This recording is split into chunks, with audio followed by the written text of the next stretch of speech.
How's it going, guys? For today's video we are going to be reviewing the 36-inch Blackstone griddle with the rear grease management system and the new side shelf. So let's go ahead and get started. Alright guys, let's go ahead and just do a quick little overview of the unit itself.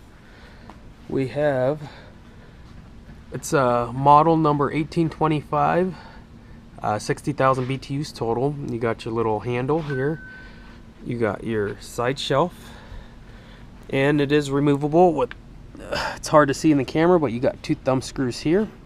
You got your propane holder and your propane with your hose. You got some locking casters. The two front ones have locking casters on them. Then you got the griddle top itself, and I don't know how well this is catching up on video, but you kind of got like a groove, a V channel going straight down into the back of the grease cup. In the front of the unit you got your 1 AA battery igniter. Then you got your 4 control knobs, your bottom shelf. This is the new side shelf here for this model, and all it is essentially just an L bracket, and then you just slip your paper towel on. Then you got the cutting board here, and your trash bag holder is integrated here. We'll take a closer look at that here in a little bit. And on the back you have your grease cup holder here, and all it does is it hooks in. I don't know how well you can see that, just kind of a bracket, and hooks right in. So let's go ahead and move back to the front. I went ahead and took off the griddle top here so we can take a look inside. There's 4 burners. It's a 4-burner grill. These are 15,000 BTUs a piece. They're stainless steel, and then you got only one of these are the igniter here. And that's one thing I don't like, is in order to light the rest of these burners here, you're gonna have to light this first one here. So it's kind of a pain to do that. You can see that lighted. Well, that one went ahead and lit, you know, see what I'm going? It's kind of a chain reaction. Right now they're lighting just fine, but the other day when I was cooking, I had issues with it lighting because of the way the wind was blowing. It was blowing in one direction this way here, so it was blowing all the propane that this was pulling off to the left here, and so these weren't lighting. It was frustrating to say the least, but I eventually blocked the wind off and I was able to get them lit. The front of the unit here, I'm not too impressed with these knobs, just the whole front of the unit. I don't know how well the camera's picking up, but you can see how much flex there is in this. This is just a thin piece of metal. They're claiming this is portable, which is somewhat portable. We'll talk about that a little bit later. But if it's in the back of a vehicle or you have stuff in there and something pushes up against this, you're gonna smash this. There's no support here. I would have liked to seen some sort of support. You can just see I'm not even pulling it very hard, and it's just the build quality is not there. I haven't had any issues personally, but I've seen people have issues with these type of igniters. Me, I think they work just fine. So down below here, there's really not much to talk about. There's thumb screws here in order to get this bottom shelf off. I've never used the bottom shelf as long as I've owned any of my griddles. So, and then here on the side shelf, they updated this here. One thing I don't like about it is I never have used this during my testing here. I've been using this quite a bit, and I didn't bother using this once. And the reason being is because these shelves are worthless. It's not just this griddle itself. There's just too much heat that comes off this griddle to put anything on here. If I'm putting eggs or butter or anything, it's melting here. So I'm having to push stuff along the edge. And with this one, it makes it even worse because you can see these vents directing the heat down. There should be some holes on this shelf or something here to dissipate the heat, but there isn't, so this shelf gets really hot.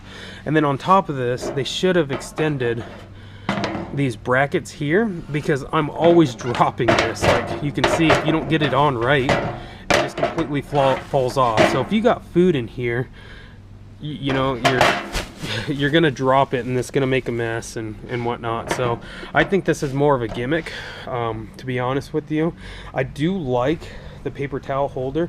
I don't like how low it is. I would have preferred it to be a little bit higher, but I think the model without the new side shelf is going for about 250 bucks.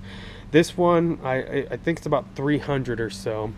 But as far as your paper or your trash bag here, Let me go ahead and take this off, and I'll show you how it's connected. Okay, I went ahead and removed the shelf. As you can see, there's 4 hooks on each side here, and all you're doing is you're hooking this trash bag here, like so. And this is a really tight fit. This is your standard, you know, kitchen garbage bag, and you can see it's ripping here. So if you put too much stress, this is gonna rip, like you see here. I haven't had it full to where I've had this happen, but I could see it causing more of a mess than what it's worth here. And so you can see how the front of it, and another thing I don't like about the design of that is in order to remove it, you're gonna have to bend down and pull it off here. Yeah, you can pull it off in here, but if you have this full, your hands are going to be in the garbage, and that's the last thing you want to do, especially on a griddle, because most of the time it's really greasy and everything, so you're not going to want to do that. So you're going to have to get down below and then pull this off. So, but let me go ahead and put this on, and we'll move on to the next part. I went ahead and put the shelves down. So if I were to do this over again, I would not recommend purchasing the griddle with the new side shelf, just because of the issues I mentioned here. I don't like it. I do like the paper towel holder, but it's not worth the $50 difference as at the time of this filming here. If you wanted a paper towel holder, a utensil holder, I would just buy this kit. I believe Camp Chef makes this kit, but drill a couple holes here, and then you got yourself a nice little rack here for your tools. And same with your paper towels. So all you have to do is mark it, and this metal is really thin, so you can just go ahead and just drill it real easy. And I think this is about 10 or 15 bucks. And then if you wanted a garbage can, this would be my preferred method. I use this all the time here. These are just these collapsible ones. They're really nice. They don't take up much space here, and you can see it folds up. Multiple companies make them. I opted to go with the Camp Chef one just because it had the best reviews. This is anywhere from 10 to 15 bucks.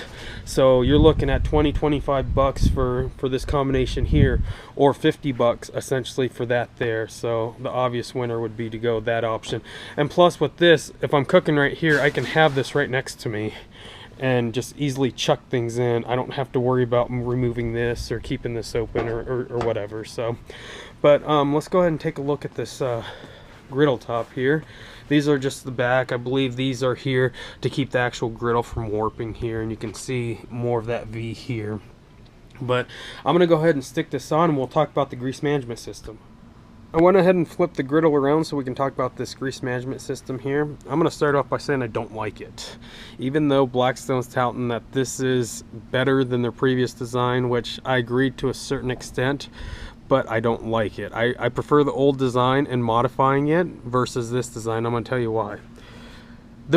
You can see this grease cup has a little cup. It would have been nice if they put a little peg underneath this bottom shelf or this rail here to keep this grease cup in place. And the reason I say that is because when I'm putting the cover on and off, this tends to slide around a little bit. And if you're in a rush and you have a million things going on, you're not thinking, just the slightest move, you're gonna make a freaking mess on your floor. So they need to put a peg on it to keep this in place. Well, that's not even my biggest issue with it. It's because it's freaking hot. I mean, it's too hot to the touch. And the reason being is because you see these vents, you're essentially boiling your oil because it's sitting there and all the heat is coming from here and down here and just hitting this actual grease cup here, and this grease cup is freaking hot. I went to touch it and it was just as hot as the griddle. If you're cooking a lot of greasy food, or you have kids around, or somebody actually bumps it, they're gonna burn themselves. So you're gonna need to get some gloves to remove this mid-cook or do whatever. I just don't like the design. I'm not a fan of it. And another concern is they extended this griddle top out for this system, so you can see that the actual griddle top sticks out about an inch or so from the actual frame. And then this is another hazard that I just don't like. So you're extending the actual griddle so it won't go as close as you want to things. But when I'm cooking and somebody's walking by, they can easily just accidentally slide this without even knowing, or they're gonna burn themselves because of how far it sticks out. They should have extended this shelf or something like that, so you saw if somebody's walking by, they're not gonna accidentally bump this here. I just don't like it. And another issue I have with this actual rear grease management system It's right in the back. When I'm making eggs or hash browns, I use the back of this real estate to flip things. Well, the other day I was making hash browns and I went to do this, and this is pretty well seasoned right here, and a lot of my hash browns and a lot of foods just started falling down underneath. It was not a huge deal because I had a whole bunch on here, but you're kind of limited as far as how much space you can use back here, and you have to kind of avoid that. Another thing I don't like is the way food doesn't easily slide. So when you're scraping and you're putting it down, food just gets stuck down here. So you're just gonna have to mid-cook is come right here and scrape it. Well, this is extremely hot, so when you're messing with this down this close to the griddle, your hands are gonna get hot. They might actually burn your hands here, so I just don't like having burnt food right here, so I'm always having to go like this. So I'm not a huge fan of this actual system. If anything, I prefer their old system where you have the actual grease cup here and modifying it. The reason I like the grease cup here is because I can stick my utensils in the grease cup, my scraper here. Now I don't have anywhere to stick them because I'm cooking, so I'm having to put it on here. Well, I have to get a plate or something, so I'm not making this greasy. Well, if I'm cooking eggs as well, or I'm wiping something down, you have to have a garbage can because you no longer have your grease cup to put stuff here. So you're gonna have to purchase something like this and keep it nearby. So if you're cracking your eggs, you can just throw them here. You're not gonna wanna reach over every time and try to stick it in here, and if you don't get it in, it's gonna fall on the floor. But that's just my 2 cents on the grease management system. Others can disagree, but I just don't like the system itself. I prefer the old design. So, but I'm gonna go ahead and break this down because they're claiming it's pretty portable, and I would have to disagree with that. But let's go ahead and break it down real quick. Alright guys, I went ahead and broke the griddle down for transportation. So Blackstone says this is portable. In my opinion, just because the legs fold underneath doesn't make a unit very portable. You can't even lay it flat on here because that propane bracket has like a half spear or a half moon here, and it doesn't sit flush, so you can't really put the griddle top on top because you can see it's not laying flush because of that. So you're gonna bend it if you put anything on top. And then look how many trips you're gonna have to make to the car to wherever your destination is. You got shelves, you got your cup holder, you got your bottom shelf and your griddle top. And yeah, you could probably put the griddle top back on top, but it needs to come off to fold the legs. So if you were to put it back on top, I'm not sure how you're going to carry it.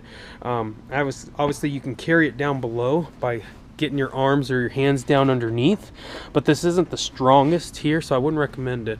There is a carrying handle or a moving handle here, but there isn't one on here. So if they wanted it to be a true portable griddle, they should have incorporated another handle here to make it a little easier for you to move. So, but I think I covered everything in this video, guys. If you want to know or you have questions about anything else, go ahead and leave it down below. Overall, would I recommend this griddle?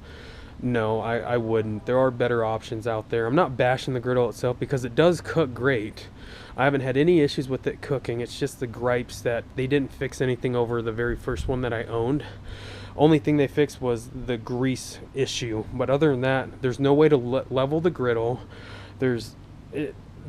The way the griddle is designed, there's too much air. There's a gap like that across the whole body, so if it gets really windy, you're gonna have issues with your flame acting up. The griddle's not gonna cook as evenly. You're gonna get a lot of hot and cold spots on there. So I just wouldn't recommend it. I believe there are better options out there. If you want a true portable griddle or all-in-one griddle, you do a lot of camping or tailgating or something like that, I would actually recommend the Blue Rhino Razor, and that's the best one out there as far as being truly portable. Everything folds down underneath inside the unit. I'll actually be making another video comparing these two griddles and head to head and see, you guys can decide. Overall, it's not a bad griddle, but there are better options out there. So, but like always, if you have anything to say or comment, issues, disagree, whatever it is, put it down below. I typically respond as best I can. So, all right guys, until the next one, thanks.